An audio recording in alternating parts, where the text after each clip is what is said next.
Ang next step po natin gagawin is maglalagay na tayo ng abaca fiber or yung tinatawag na mag-fill or mag-feed tayo ng abaca fiber dito sa alambrilyo.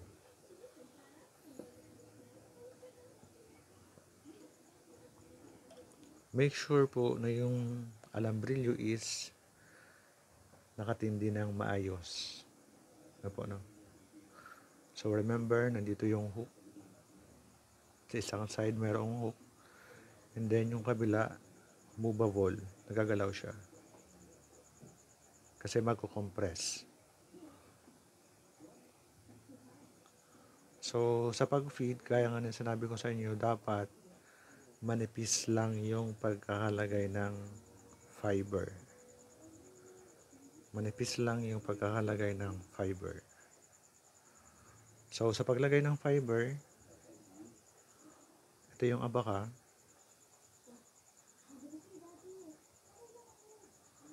So ipitin lang po dito sa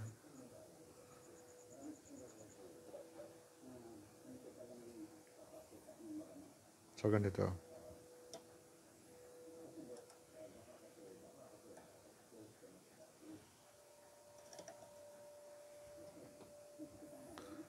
Dapat manipis lang yung pagkakalagay.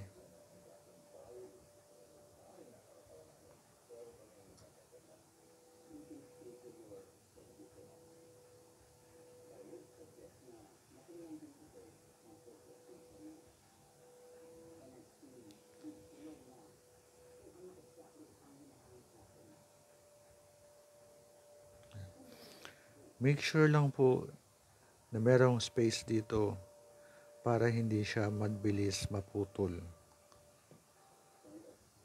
Para hindi mabilis maputol, ano. And then, yung dulo dito,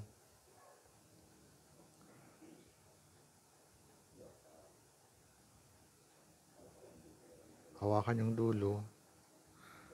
And then, mag-start na po mag-twist.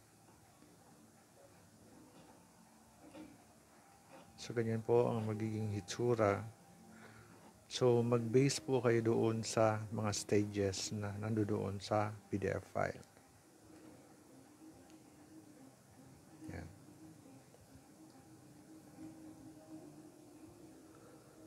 So, habang umiikot siya, ito yung isang tip na dapat huwag ninyong kakalimutan.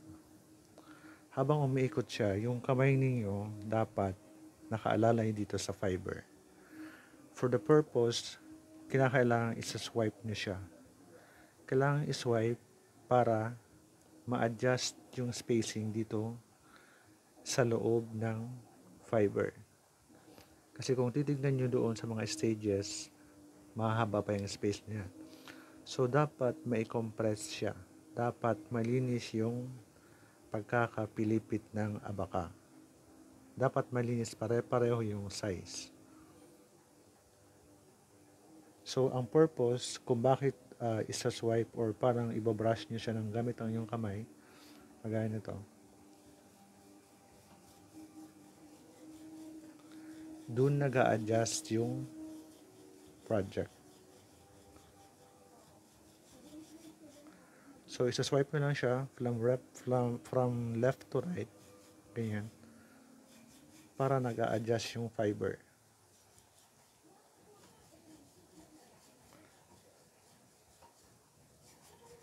So, nag-a-adjust yan nung placing dito ng fiber sa alambrilyo. So, ganyan ang itsura.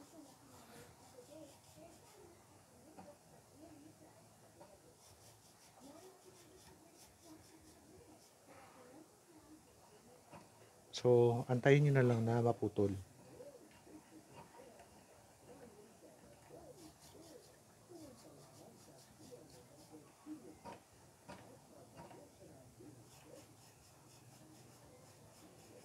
Antayin nyo na lang na maputol. So, kung makikita ninyo, pino na yung pagkakapilipit ng alambrilyo. Pino na yan, pino. So, since hindi siya naputol, dapat yung nandito sa edge, hawakan nyo yan dyan, or gumamit kayo ng, so, bago kayo mag-feed ng abaka, yung edge dito, yung dulo, ipitin nyo na ng long nose. Ipitin nyo na.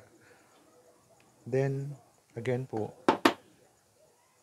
yung pag-swipe nyo ng kamay para ma-adjust yung spacing. So,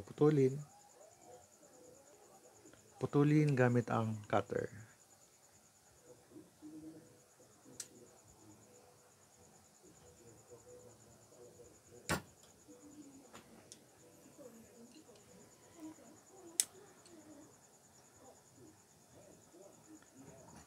So, ganito ang itsura ng ating bottle brush.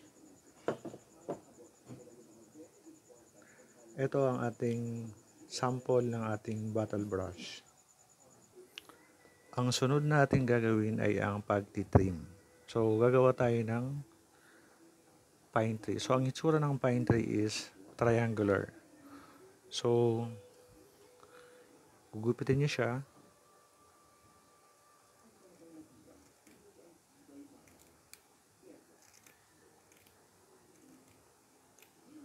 Yan po, dapat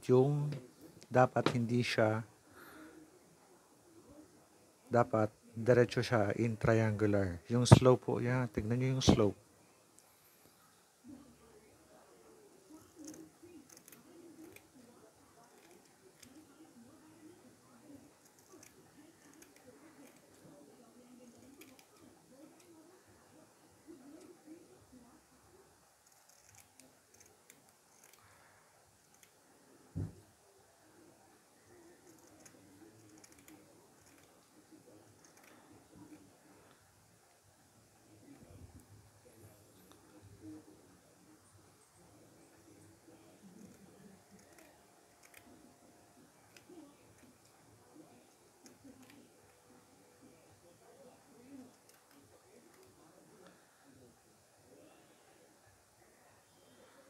So, linisin ang paggupit.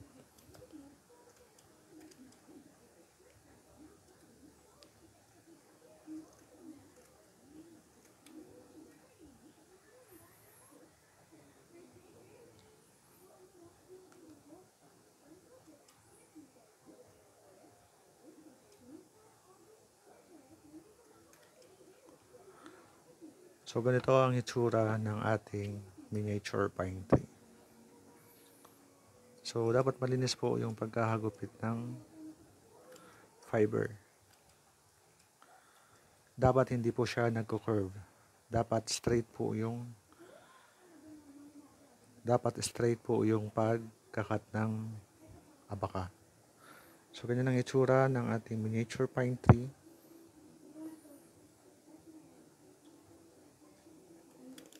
Yung pinakadulo, cut.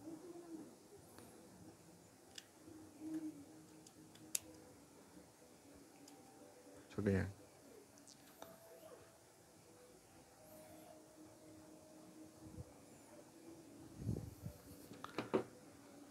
And then, kung makikita nyo ito, yung nandito sa baba na alambrilyo is babalutin po natin siya ng abaka. Balutin